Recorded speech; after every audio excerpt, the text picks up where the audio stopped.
Donc bonjour à tous et bienvenue dans la review de la journée, donc le 11 de janvier. Avant que la vidéo ne commence, n'hésitez pas à mettre un like, à vous abonner et à rejoindre le Discord, c'est très important. Je vais partager plein de trucs. Si vous avez des questions, etc., je veux bien y répondre. Donc voilà. Donc pour la journée d'aujourd'hui, j'ai fait une très grosse journée, 4, non j'ai fait 3,2 R, quelque chose comme ça. Donc aux alentours de 400 $. Typiquement, j'étais aux alentours de BE, voire perdant la session. Puis ensuite, j'ai fait un giga trade. C'est, ça arrive, c'est comme ça. J'ai pris 10 points sur S&P 500, c'est parfait. Je vais passer à la review des trades en détail, sur la vidéo. Et puis voilà, à tout de suite. Donc, on arrive sur la session. Donc, mon premier trade, j'ai attendu quand même quelques temps. J'ai attendu une dizaine de minutes. Après être arrivé sur le graphe. Ici, on a eu une grosse agression vers le bas. Donc, ensuite, on a un retour. Donc, j'ai joué la continuation baissière sur ce trade. Je vais rentrer, ouais, voilà, 825,25. Donc, il y a eu un gros swipe et j'ai été pris ensuite. J'ai été stop sur ce trade, j'aurais dû attendre, en fait, là, c'est une erreur de ma part. Là, je suis arrivé dans le marché, j'ai pris ici, alors que j'aurais dû prendre aux alentours des 30, qui était le niveau. Bon, après, ça, je pouvais pas le deviner, mais je pense que c'était une erreur. J'aurais dû attendre le haut de cloche et pas et tenter la traîne directement. Je pense que c'était une erreur. Donc ensuite, le second trade, j'ai attendu euh, un retour avec de la présence vendeuse. Il y a eu un excès au-dessus de la bougie. Il y a eu un excès et je suis rentré du coup sur le haut de cloche. Donc c'est exactement ce trade que j'aurais dû prendre à la place de lui du premier. En revanche, celui-là, je sécurise beaucoup trop vite. De mémoire, ouais, voilà. Donc je sécurise beaucoup trop vite et, et du coup je prends 3 ticks et derrière le prix va tout simplement tomber. Euh, Donc ensuite pour le troisième trade, j'essaie de jouer du coup le bas de cloche. Donc ici à 24. Voilà. Donc là il y a une agression vers le bas, on est sur un bas de cloche. Donc mon but là c'est de long pour jouer un petit retour, donc au moins vers le milieu de range. Donc 24, voilà, je pose mon ordre.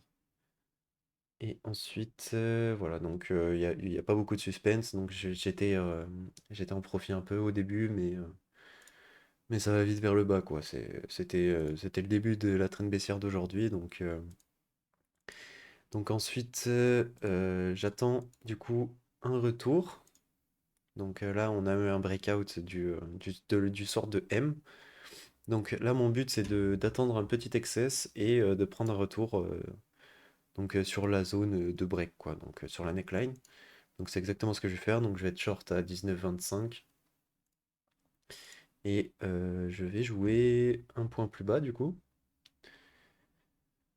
Je sais plus où je sors. Oui, je suis sorti. Donc j'ai trail et le. Ouais, voilà, j'ai trail un peu vite, potentiellement. J'ai pas. J'aurais pu peut-être attendre un peu plus, mais j'étais au milieu de la bougie agressive. Donc moi ça me va, ce genre de trade. Même si même si le prix va plus loin, je suis content de ce trade en vrai. C'est le principal, hein, même s'il va plus bas, c'est pas grave. Donc, euh, ensuite, le prochain trade. Donc je prends un short sur les 12,25 sur un retour, pareil que le premier trade. Et je vais être pris à BE. BE plus 3, donc 3 ticks, hein, c'est très bien. Et ensuite ici, je fais une petite erreur. Je vois que le prix il commence à descendre. Donc là, mon but, c'est de jouer la continuation sur ce genre de pattern. Mais là, comme vous voyez, mon entrée, elle est plus basse que mon entrée précédente sur le short, alors que j'aurais dû attendre un point un peu plus haut et le haut de cloche. Là, je suis rentré au milieu de la conso. J'aurais dû entrer sur le haut, en fait, sur un point un peu plus haut, parce qu'on voit bien que c'est une sorte de triangle descendant, enfin, un triangle, genre de flaque, quoi.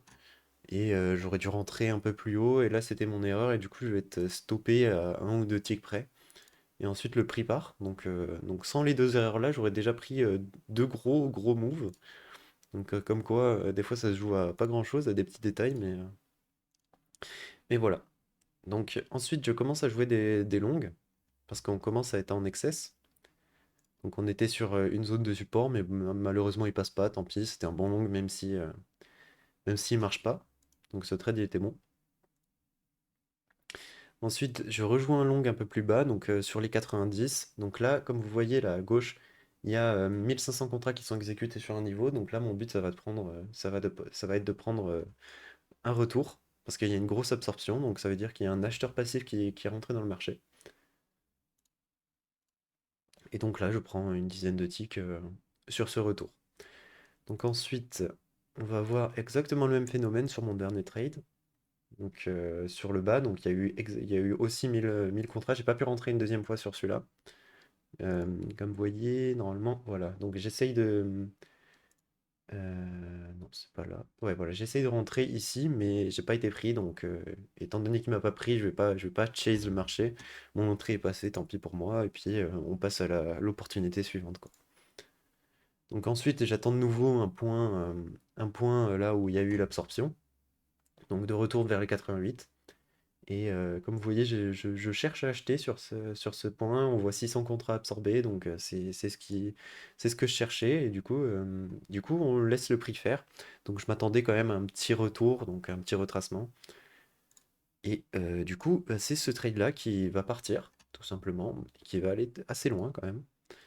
Il va aller jusqu'à 805 par la suite de la session, mais moi je sors vers les 98, donc comme vous le voyez, non, vous le voyez pas, moi, je suis déjà à 40 ticks, à plus de 10 points de profit, donc là, on a une agression, on commence à peiner, je décide de sortir, quoi.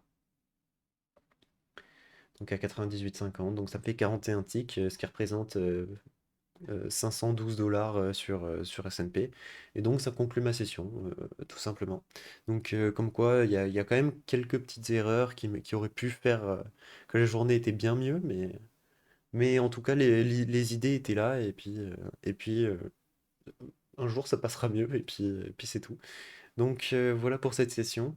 Encore une fois, n'hésitez pas à rejoindre le Discord et à vous abonner. Et puis moi je vous dis pas demain parce que du coup j'ai fait presque 900 dollars cette semaine. Du coup je vais rien faire. Lundi c'est férié et du coup moi je vous redis à samedi pour la review weekly et du coup mardi pour la prochaine session de trading. Donc voilà.